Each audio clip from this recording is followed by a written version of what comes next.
Good evening friends, कैसे हैं आप लोग। आज हम लोग सामयिक पवनों पर चर्चा करेंगे जिन्हें सीजनल विंड्स या टेम्परेरी विंड्स भी कहा जाता है। और इस टॉपिक पे चलने से पहले एक छोटा सा टॉपिक और है जिस टॉपिक पे चर्चा कर लेते हैं, और ये टॉपिक है वायुदाब पेटियों में विस्थापन। जो वायुदाब पेटियां हैं इनमें विस्थापन कैसे होता है, और इन्हीं वायुदाब पेटियों के विस्थापन से ही पवनों का विस्थापन जुड़ा हुआ है। ये भूमध्य रेखा है, 0 डिग्री अक्षांश। यहाँ पर उपोष्ण कटिबंधीय सब ट्रॉपिकल हाई प्रेशर बेल्ट है। ये जो एरिया है ये भूमध्य रेखी निम्न वायुदाब क्षेत्र है, और इसके ऊपर ये 60 से 65 डिग्री अक्षांश के मध्य उत्तर में टेम्परेट लो प्रेशर शीतोष्ण कटिबंधीय निम्न वायुदाब क्षेत्र या उपध्रुवीय निम्न वायुदाब क्षेत्र। और यहाँ पर क्या है, ये एरिया है, ये पोलर हाई प्रेशर एरिया है। इसी तरह से दक्षिण में देखते हैं तो ये जो एरिया है 30 से 35 डिग्री अक्षांश दक्षिण में, ये भी सब ट्रॉपिकल हाई प्रेशर जिसको कहते हैं उपोष्ण कटिबंधीय उच्च वायुदाब क्षेत्र। और इसी प्रकार दक्षिण में 60 से 65 डिग्री अक्षांश के मध्य ये टेम्परेट लो प्रेशर एरिया है जिसको शीतोष्ण कटिबंधीय निम्न वायुदाब क्षेत्र कहते हैं। और ध्रुवों पर यहाँ पर ये पोलर हाई प्रेशर एरिया है, ध्रुवीय उच्च वायुदाब क्षेत्र है। पवनें प्रवाहित होती हैं, और पवनें किस तरह से प्रवाहित होती हैं हम लोग कल देखे थे कि उत्तरी गोलार्ध में ये व्यापारिक पवनें प्रवाहित होती हैं इस प्रकार से, और दक्षिणी गोलार्ध की जो व्यापारिक पवनें हैं वो इस प्रकार से प्रवाहित होती हैं, दक्षिण पूर्व से उत्तर पश्चिम। जो पछुआ पवनें हैं उत्तरी गोलार्ध की वो दक्षिण पश्चिम से उत्तर पूर्व की ओर इस प्रकार प्रवाहित होती हैं, और इसी प्रकार दक्षिणी गोलार्ध की जो पछुआ पवनें हैं ये उत्तर पश्चिम से दक्षिण पूर्व की ओर इस प्रकार प्रवाहित होती हैं। अब क्या क्यों प्रवाहित होती हैं ये हम लोगों ने कल डिस्कस कर लिया था। अब इसी प्रकार हम यहाँ देखते हैं कि जो ध्रुवीय पवनें हैं उत्तरी गोलार्ध में ये उत्तर पूर्व से दक्षिण पश्चिम की ओर प्रवाहित होती हैं इस तरह से, और इसी प्रकार दक्षिणी गोलार्ध की ध्रुवीय पवनें दक्षिण पूर्व से उत्तर पश्चिम की तरफ प्रवाहित होती हैं इस प्रकार से। अब हम लोग इस पे डिस्कस करते हैं कि ये वायुदाब की पेटियों में विस्थापन कैसे आता है।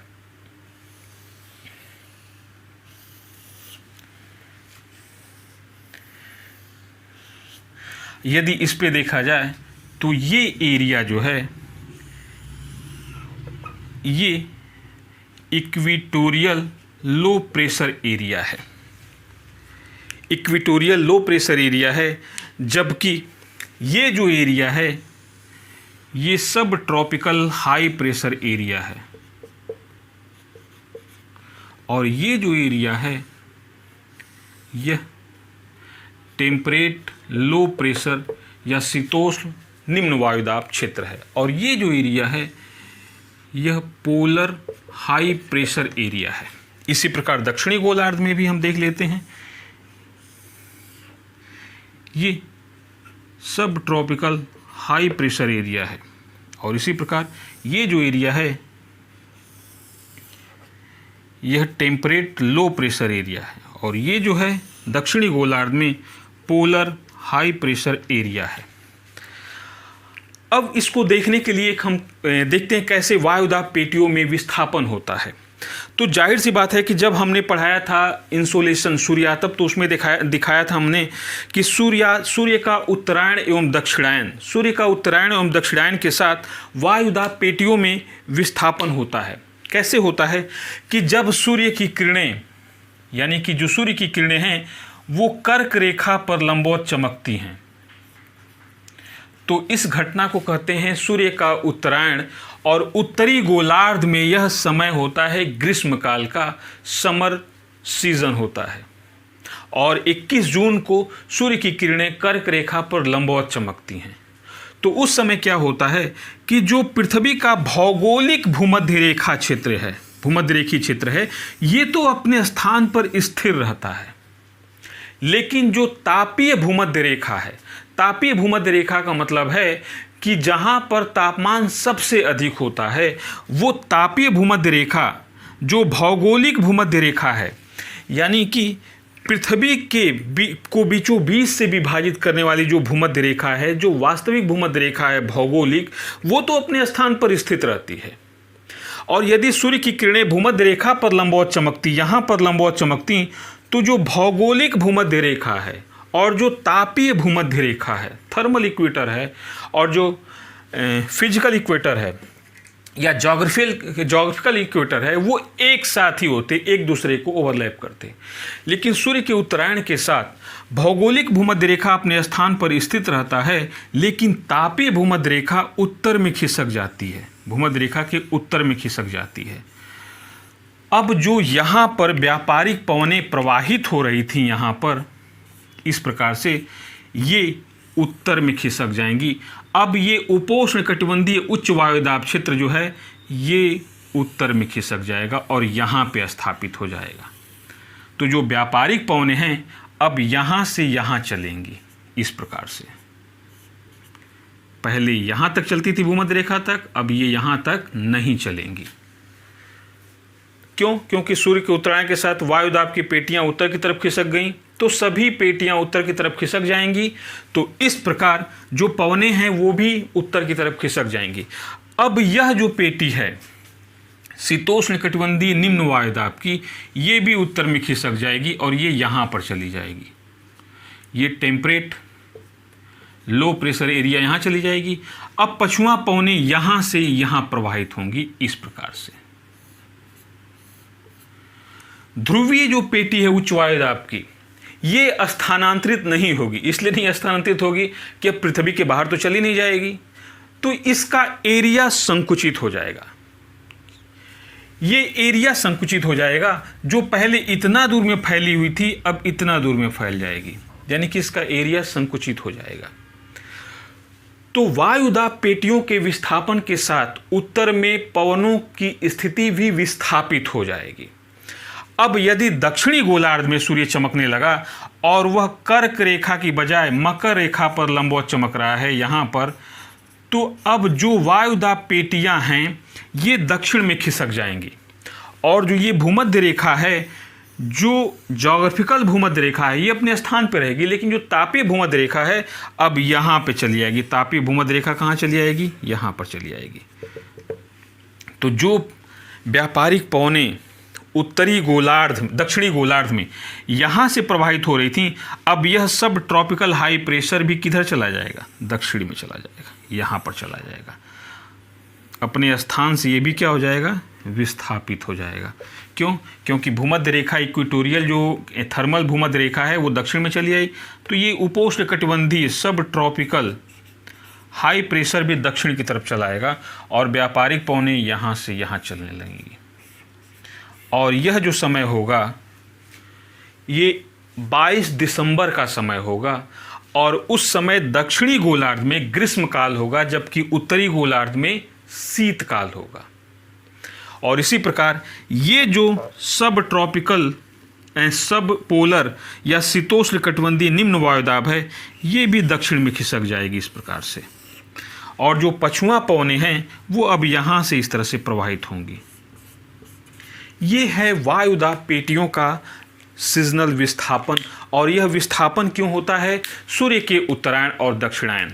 सूर्य का उत्तरायण और दक्षिणायन क्यों होता है?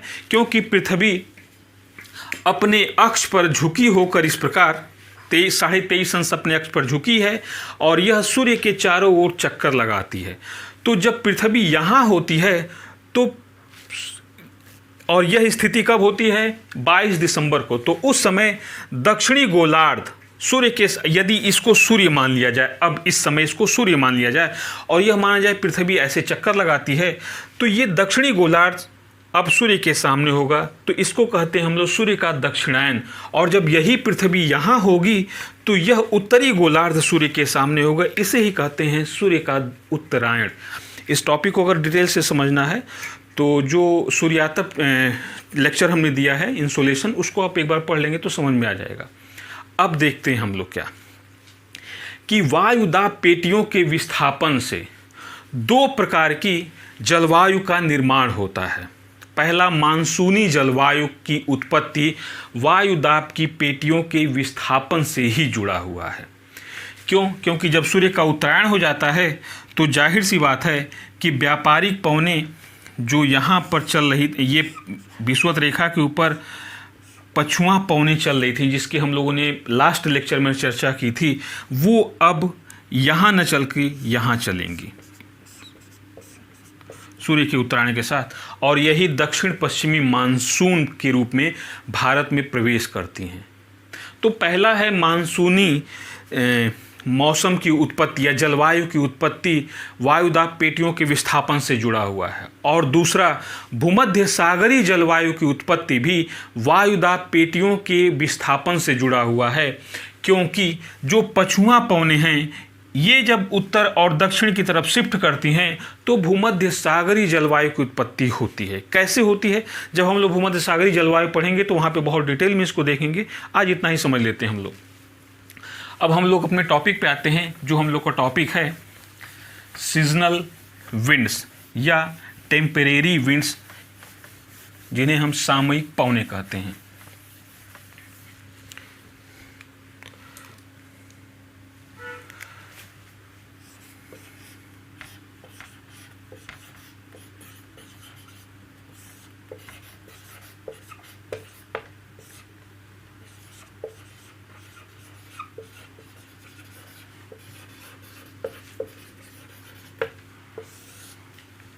सामयिक पवनें, इन्हें ही कहा जाता है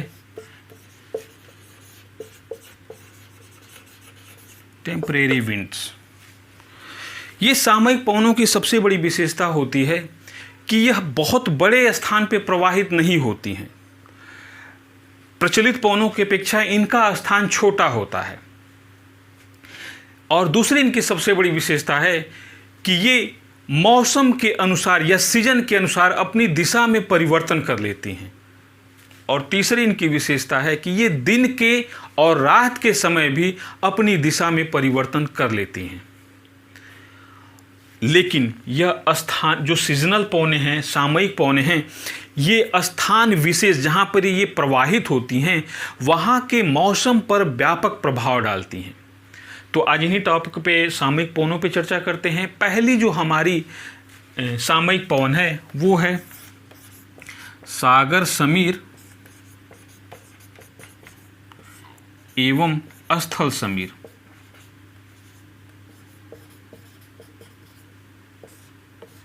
जिन्हें हम कहते हैं सी ब्रिज एंड लैंड ब्रिज। सागर समीर एवं स्थल समीर, इस पे ये कैसे चलती हैं इस पे डिस्कस करते हैं हम लोग। सागर समीर एवं स्थल समीर।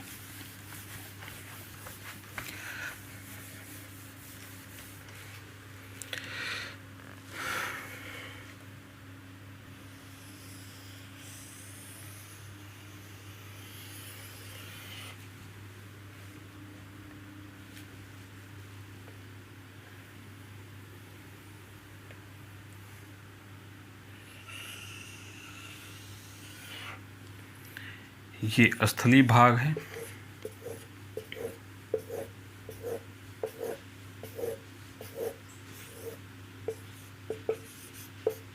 लैंड एरिया है, और यह सागरीय भाग है।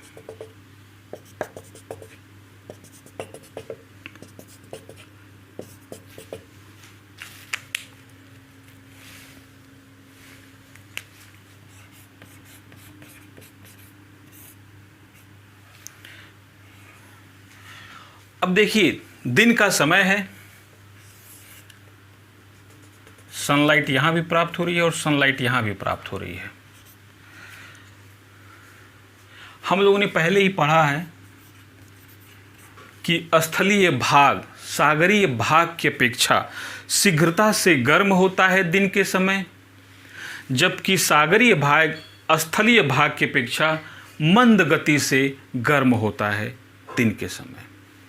तो स्थलीय भाग क्या हो जाएगा कि गर्म हो जाएगा, और जब यह भाग गर्म हो जाएगा तो इस क्षेत्र पर क्या हो जाएगा, लो प्रेशर एरिया डेवलप हो जाएगी। क्योंकि जब तापमान अधिक होगा तो सतह के संपर्क में आने वाली वायु भी क्या हो जाएगी, गर्म हो जाएगी, और वायु गर्म होगी तो उसका आयतन बढ़ेगा, आयतन बढ़ेगा तो उसके द्वारा निम्न वायुदाब क्षेत्र का निर्माण किया जाएगा। सागरीय भाग पर क्या होगा कि स्थल की अपेक्षा कम तापमान यहाँ पर होगा। क्यों? क्योंकि यहाँ पर सूर्य की किरणें अधिक गहराई तक जाएंगी, कुछ सूर्य की किरणें इवापोरेशन के दौरान खर्च हो जाएंगी, कुछ किरणों को यह परावर्तित कर दे। इस तरह से सागरीय भाग पर तापमान सापेक्षतया कम होगा और यहाँ पर हाई प्रेशर एरिया डेवलप रहेगा। अब हम लोगों ने देखा था कि वायु हमेशा उच्च वायुदाब से निम्न वायुदाब की तरफ प्रवाहित होती है। तो दिन के समय क्या होगा कि इस भाग से, उच्च वायुदाब से, सागरीय भाग से स्थलीय भाग की ओर वायु प्रवाहित होना शुरू हो जाएगी, और यहाँ की वायु क्या करेगी, गर्म होगी, हल्की होगी, तो यह ऊपर की ओर उठना शुरू हो जाएगी, यहाँ ऊपर की तरफ बढ़ना शुरू हो जाएगी। इस एरिया में हम लोगों ने एक और सिद्धांत पढ़ा था कि धरातल पर यदि निम्न वायुदाब है तो वायुमंडल में उच्च वायुदाब होगा, और यदि धरातल पर उच्च वायुदाब है तो वायुमंडल में निम्न वायुदाब होगा। तो यहाँ धरातल पर निम्न वायुदाब है तो यहाँ पर क्या हो जाएगा, उच्च वायुदाब हो जाएगा, और यहाँ धरातल पर, सागर तल पर यदि उच्च वायुदाब है तो इसके ऊपर क्या हो जाएगा, निम्न वायुदाब हो जाएगा।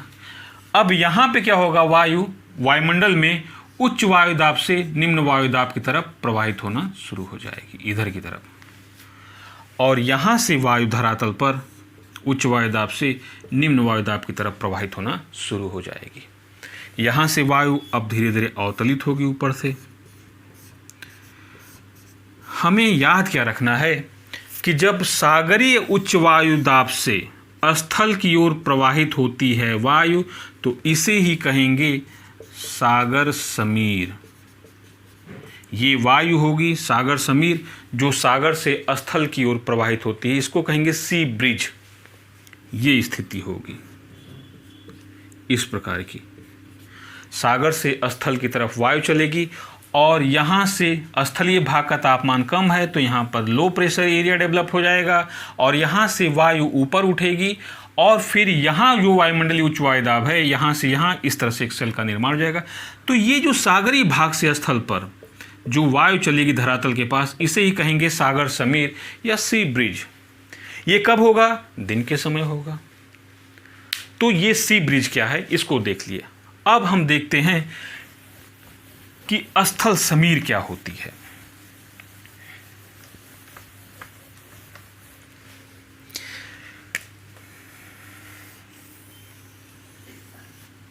ये स्थलीय भाग है,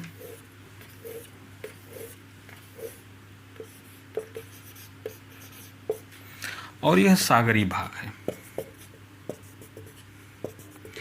रात्रि के समय क्या होगा, रात्रि के समय क्या होगा कि जो स्थलीय भाग है ये जल्दी से पार्थिव विकिरण करके दीर्घ तरंगों के माध्यम से ठंडा हो जाएगा, और ठंडा हो जाएगा तो यहाँ स्थलीय भाग पर क्या हो जाएगा, हाई प्रेशर एरिया डेवलप हो जाएगी, उच्च वायुदाब क्षेत्र विकसित हो जाएगा।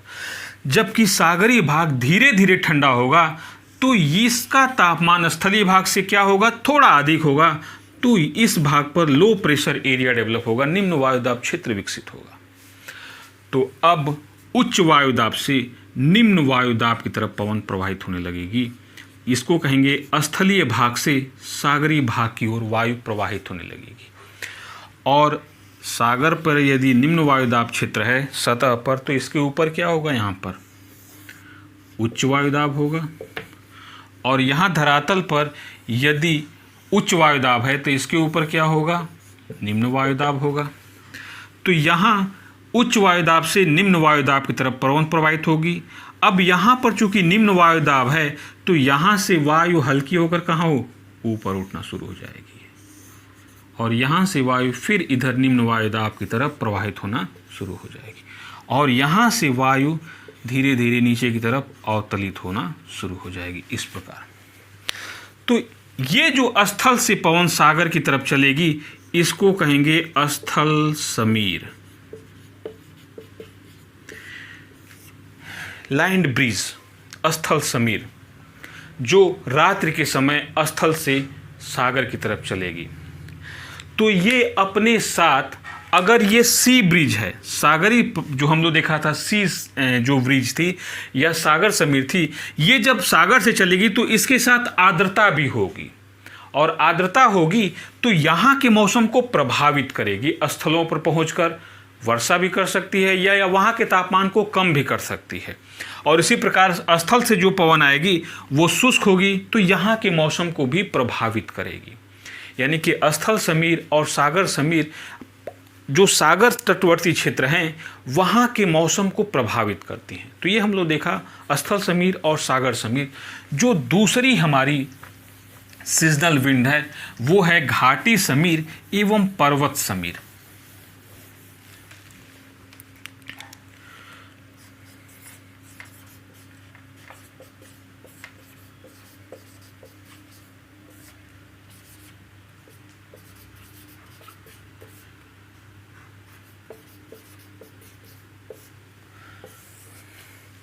वैली ब्रिज एवं माउंटेन ब्रिज, घाटी समीर एवं पर्वत समीर। अब इसको देखने के लिए हम एक पर्वत का उदाहरण लेते हैं।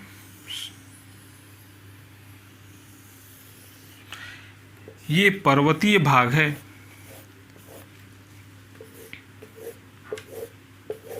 और यह पर्वत की घाटी है। अब इसमें क्या होगा, इसमें यह होगा कि रात्रि के समय क्या होगा कि ये भाग पार्थिव विकिरण करते हुए अपना तापमान जल्दी जल्दी वापस कर देगा एटमॉस्फेयर में या अंतरिक्ष में। तो यहाँ ये जो सतह है ये धीरे धीरे ठंडी हो जाएगी और ठंडी हो जाएगी तो इस सतह के संपर्क में आने वाली वायु भी क्या हो जाएगी, ठंडी हो जाएगी। और यहाँ संपर्क में आने वाली वायु ठंडी हो जाएगी तो ये भारी हो जाएगी और भारी हो जाएगी तो ये क्या करेगी, नीचे की तरफ प्रवाहित होना शुरू हो जाएगी। वैसे इधर से भी वायु नीचे की तरफ क्या होना शुरू हो जाएगी, प्रवाहित होना शुरू हो जाएगी। इसे कहेंगे पर्वत समीर।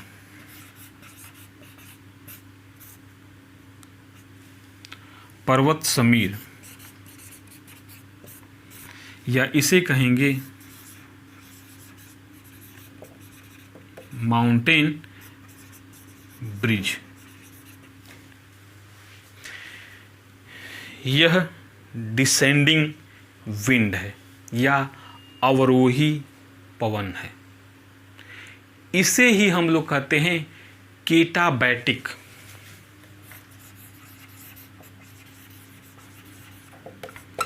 केटाबैटिक विंड भी इसे कहा जाता है। तो ये है हमारा पर्वत समीर।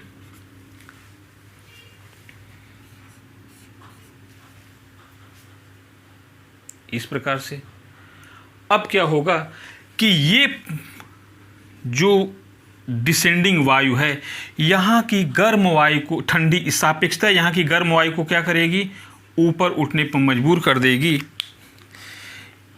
इसको फोर्स करके ऊपर उठा देगी और ये जो यहाँ से सापेक्षता गर्म वायु है ये ऊपर उठेगी। इसे कहेंगे घाटी समीर या इसे ही कहते हैं हम लोग एनाबैटिक विंड या वैली ब्रिज भी कहा जाता है इसे, या एसेंडिंग विंड भी कहा जाता है। और इसको हम लोगों ने देखा था जब तापीय प्रतिलोमन हम लोगों ने देखा था तो वहाँ पे देखा था कि तापीय प्रतिलोमन ही है ये एक तरह से और उसी का उदाहरण है। लेकिन ये सामयिक पवन है। ये रात्रि के समय इस प्रकार की घटनाएं होती हैं, दिन के समय ये बदल जाती हैं। दिन के समय यह भाग अधिक तेज गर्म हो जाएगा और यह सापेक्षतः ठंडा रहेगा तो उल्टी प्रकार की पवन प्रवाहित होने लगेंगे। तो ये हम लोग देखते हैं घाटी समीर एवं पर्वत समीर जो सामयिक पवनों का उदाहरण है। अब इसका सबसे अच्छा उदाहरण है कि जो स्विट्जरलैंड या हिमालय पर्वत हिमाचल प्रदेश में या जम्मू कश्मीर के जो पर्वतीय क्षेत्र हैं वहाँ पर चूंकि यहाँ का तापमान सापेक्षतः अधिक रहता है तो ज़्यादातर बस्तियाँ ह्यूमन सेटलमेंट इस पर्वतीय कगार पर ही होती हैं या ढलान पर होती हैं। कृषि कार्य भी यहीं होता है क्योंकि घाटी में रात्रि का तापमान बहुत कम चला जाता है तो यहाँ पर एडवर्स कंडीशन हो जाती है। तो घाटी ज़्यादा आबाद नहीं रहती है बल्कि पर्वत के जो ढाली क्षेत्र हैं वो ज़्यादा आबाद रहते हैं क्योंकि यहाँ पर सापेक्षतः अधिक तापमान होता है। तो कृषि कार्य या पशुपालन भी इसी पर्वतीय ढलानों पर अधिक होता है, घाटियों में नहीं होता है क्योंकि घाटियों में रात्रि का तापमान या शीत ऋतु का तापमान बहुत कम हो जाता है जिससे यहाँ पर सर्वाइव करना या कल्टीवेशन करना या लिविंग स्टॉक पालना बहुत मुश्किल हो जाता है, पशुपालन बहुत मुश्किल हो जाता है, कृषि कार्य बहुत मुश्किल हो जाता है या मानव बस्तियाँ बसाना या सर्वाइव करना बहुत मुश्किल हो जाता है। तो ये घाटी समीर एवं स्थल समीर है। अब हम लोग आते हैं तीसरी जो हम लोग की सामयिक पवनें हैं उसको कहते हैं हम लोग मानसूनी पवनें। मानसूनी पवनों को भी हम लोग सामयिक पवनों में ही रखते हैं।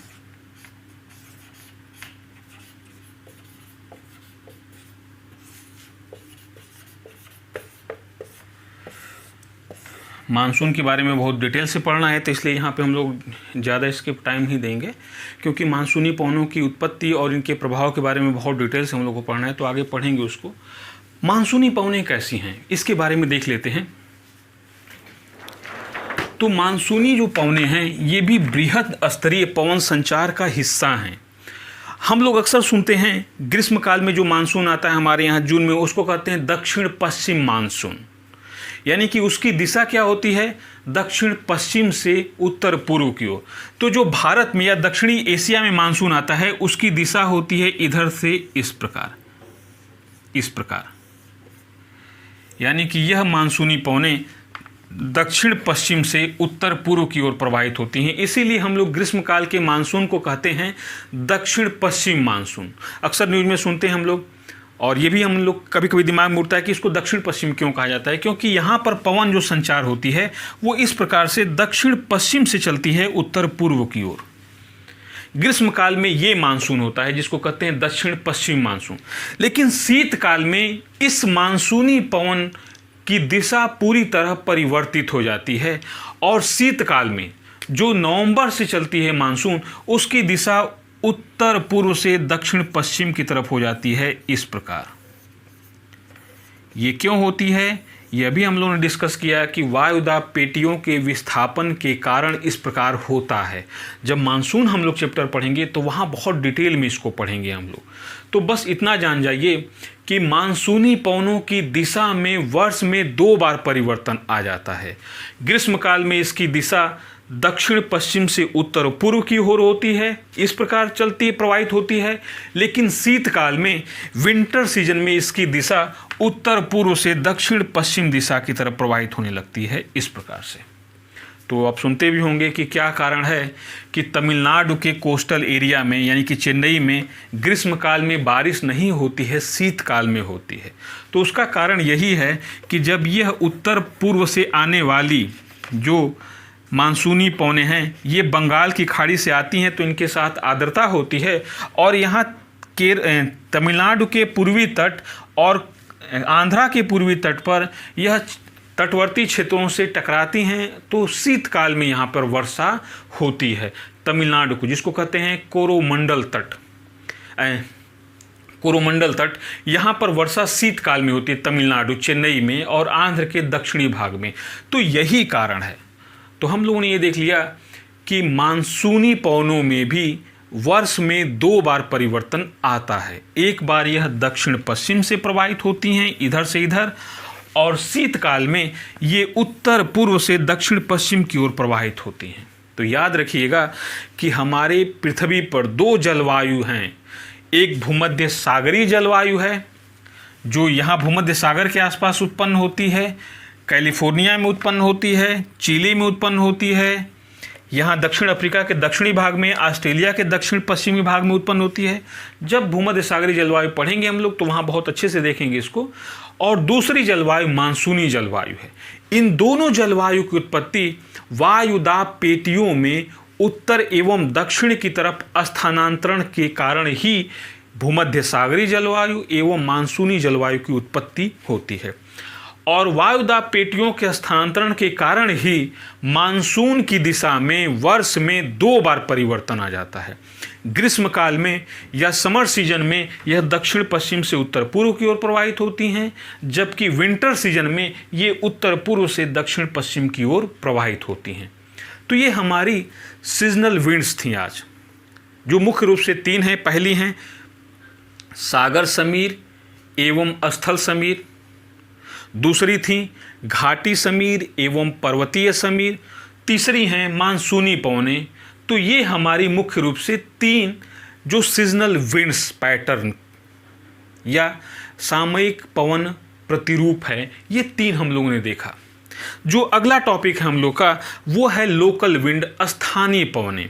ये बहुत इंपॉर्टेंट है स्थानीय पवनें, क्योंकि स्थानीय पवनों को भी 2 भागों में विभाजित किया जाता है, गर्म स्थानीय पवनें और ठंडी स्थानीय पवनें। और ये प्री पॉइंट ऑफ व्यू से भी बहुत इंपॉर्टेंट है, मेंस पॉइंट ऑफ व्यू से भी बहुत इंपॉर्टेंट है। तो जो अगला टॉपिक हम लोग का होगा वो होगा स्थानीय पवनें, लोकल विंड्स। तो आज टॉपिक की मुझे उम्मीद है कि आपको समझ में आया होगा। तो इसको आप एक बार पढ़िएगा, अच्छे से रिवाइज कीजिएगा, देखिएगा वीडियो, अगर ना समझ में आए फिर दोबारा देखिएगा। मुझे उम्मीद है कि समझ में आ जाएगा आपको। और हम लोग का जो नेक्स्ट चैप्टर होगा वो होगा स्थानीय पवनों का। अगर अभी तक आपने चैनल को सब्सक्राइब नहीं किया है तो सब्सक्राइब कर लीजिए और बेल आइकन भी प्रेस कर दीजिए, ताकि हर लेक्चर की नोटिफिकेशन आपको मिलती रहे और आपकी पढ़ाई बहुत स्मूथली चलती रहे। साथ में लाइक शेयर भी कर दीजिए। तो आज फ्रेंड्स मैं क्लास यहीं छोड़ रहा हूँ। Thank you.